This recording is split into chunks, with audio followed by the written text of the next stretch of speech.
Halo guys, welcome back to my YouTube channel dengan aku Arfa di channel apa yo.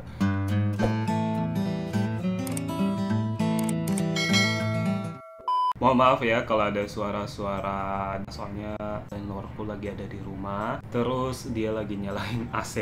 Ntar aja pembahasan kali ini itu ketika sudah tiba di Australia, ketika kalian touchdown di Australia Airport. Nah, aku bahas sedikit tentang imigrasi ya, utamanya bagasi. Nah, bagasi kalian itu nanti kalian akan dikasih slip.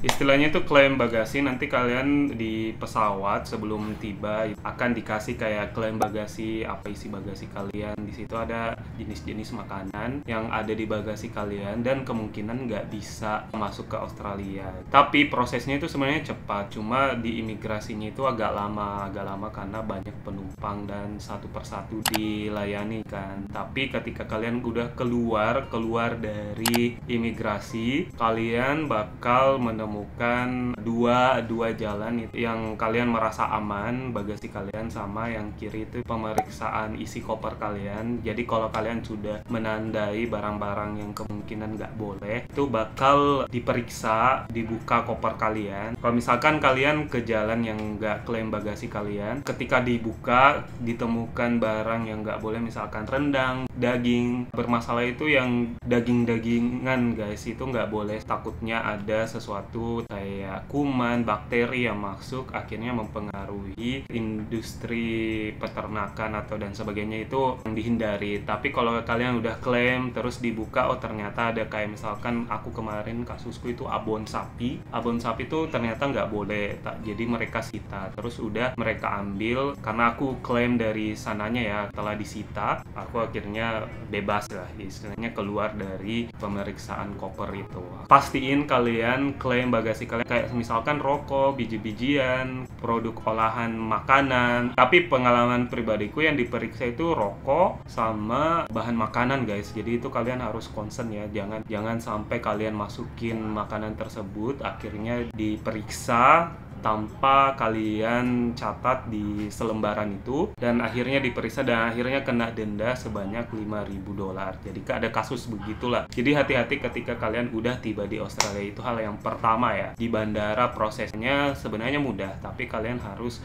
hati-hati aja ketika udah tiba di bandara sampai keluar dari imigrasi, sampai keluar pemeriksaan koper dan sebagainya.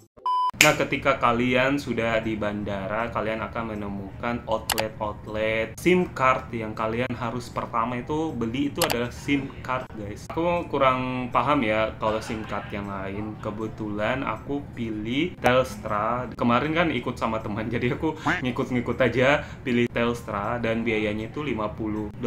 $50 itu kita dapat nomor dan data sekitar 35 GB, berlaku sampai 28 hari. Yang dibutuhkan adalah cuma paspor. Jadi ketika kalian sudah bandara, cari outlet SIM card yang sesuai dengan research kalian. Kalian bisa research sendiri yang kalian mau gunakan di Australia. Nomor HP itu penting banget ya untuk daftar akun bank, TFN, dokumen-dokumen pendukung lain itu harus ada nomor HP guys. Untuk daftar kerja juga, menghubungi dan sebagainya itu harus nomor HP. Kalau kalian masih nomor HP Indonesia itu bakal susah sih menurutku. Apalagi kalian di sini nggak traveling ya, kalian di sini bakal lama setahun sampai setahun gitu, minimal kalian harus punya nomor HP guys.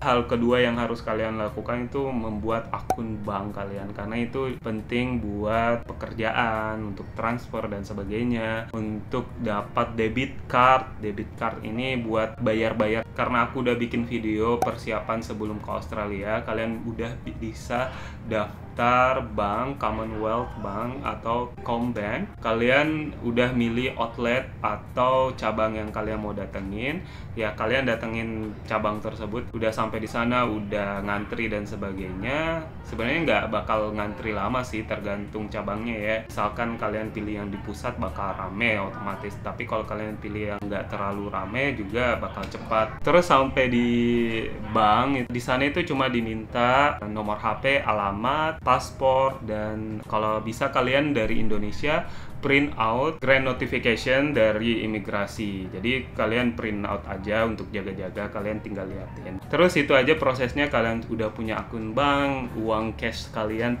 masukin ke ATM. Karena pembayaran di sini tuh kebanyakan bisa tap guys, tap, di simple lah. Setelah akun bank, kalian bisa bikin TFN. Nah, TFN ini caranya itu gampang banget. Tinggal ketik aja TFN Australia, terus klik yang AutoGov.au, terus apply for TFN, terus pilih yang foreign passport holder, pilih baca dan apply, start, terus masukin data diri kalian dan sebagainya, next, dan kontak. Nah, pentingnya kontak itu buat daftar kayak gini-gini guys, jadi kalian harus punya nomor HP.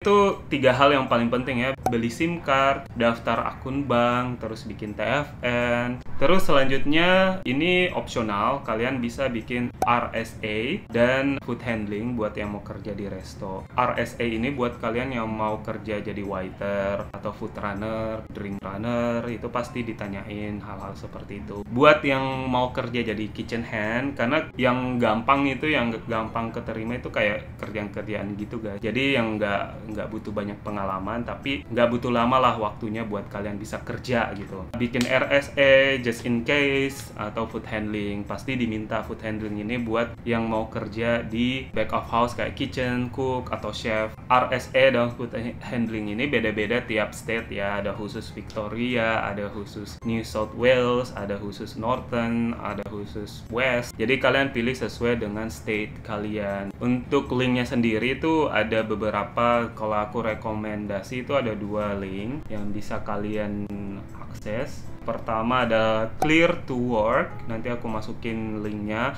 Tapi Clear to Work ini food handlingnya nggak recommended guys. Jadi ini online semua ya, online. Jadi ada Clear to Work dan Nationally Accredited Australia. Jadi ada 2 link ini. Untuk back of house itu Nationally Accredited Australia itu recommended. Kalau Clear to Work itu yang recommended itu RSA. Jadi 2 link ini akan ku sertain di bawah, jadi kalian bisa apply secara online, jadi kalian nggak usah tatap muka sama orangnya. Dan prosesnya itu sebenarnya panjang guys, jadi tapi kalau kalian fokus bisa sehari 2 hari itu selesai untuk course-nya, karena nggak sesusah itu sih menurutku, nggak seribet itu untuk ambil RSA sama food handling. Cuma memang banyak pertanyaannya, banyak yang harus dibaca. Terus buat kalian ini opsional juga, kalau kalian mau kerja construction, kalian bisa apply white card. Temanku kemarin dia apply white card, cuma datang face to face sama orangnya, prosesnya nggak tahu, cuma sehari prosesnya, dan dia bayar $100. Nah, untuk harganya sendiri RSA ini biayanya itu $50, kalau food handling itu $50-100.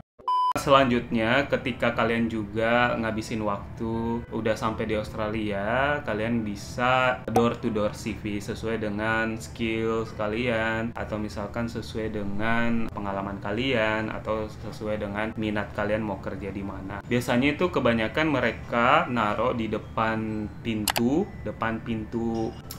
mereka ada hiring now atau hiring staff dan sebagainya. Itu kalian jalan-jalan aja ke sekitar kafe, pusat keramaian kayak gitu, lihat-lihat aja, dan selalu bawa print out CV kalian. Kalau misalkan kalian ya dapat pengumumannya, kalian bisa langsung titip, "Hi, are you hiring someone? I'm looking for a job. I'm new in Australia, so can I put my resume, like just in case you wanna hire someone to work in the kitchen or work in the front of house," ya kayak gitulah ya, basa-basi kayak gitu. Terus kalian titip aja. Biasanya ya kalau misalkan dia tertarik sama CV kalian, pengalaman kalian, itu bakal dipanggil buat trial. Kamu mau nggak trial sejam, 2 jam, atau 3 jam? Terus tanya mereka itu paid atau unpaid. Kalau misalnya sejam sampai 3 jam nggak dibayar, itu rugi juga, nggak usah. Terus biasanya kalau kalian bagus, terus ditanya ini gajinya, ini shiftnya dan sebagainya, kalian oke, ya tanya mulainya kapan gitu. Jadi kalian bisa negosiasi shiftnya gimana dan kerjanya apa gitu. Kemarin pengalamanku kerja di Australia pertama itu aku jalan-jalan aja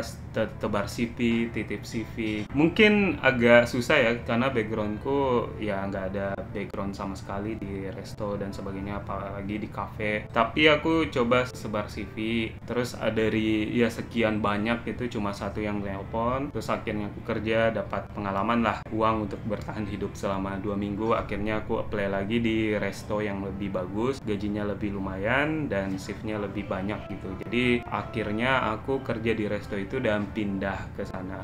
Dan saranku juga, mungkin kalian yang punya kenalan, punya teman yang udah kerja, nggak apa-apa tanya-tanya aja kerjanya apa gitu. Tapi satu hal yang akhirnya aku tahu di Australia, orang Indonesia ya, misalkan dia kerja di pabrik kan, dia kerja di situ, dia nawarin mau kerja nggak di sini, gajinya sekian, tapi minggu 2 minggu atau 3 minggu pertama itu gaji lu itu harus buat gua gitu, atau dia minta fee lah, kasarnya ya, tanda kutip ya, dia minta fee jasa masukin kamu ke perusahaan itu sebenarnya ilegal ya, ilegal, praktek itu ilegal. Tapi kemarin temanku karena mendesak ya, kayak ya oke lah, tapi itu sebenarnya ilegal ya hal-hal sebegitu. Agent pun yang di sini tuh agent tenaga kerja ya, itu masukin orang itu nggak ada fee-nya guys, nggak ada biaya agent gitu, agent yang profesional ya yang di Australia, nggak tahu agent-agent yang dari Indonesia ke Australia itu. Kalaupun misalkan ada yang nawarin sebegitu, kalau misalkan kalian kepepet ya,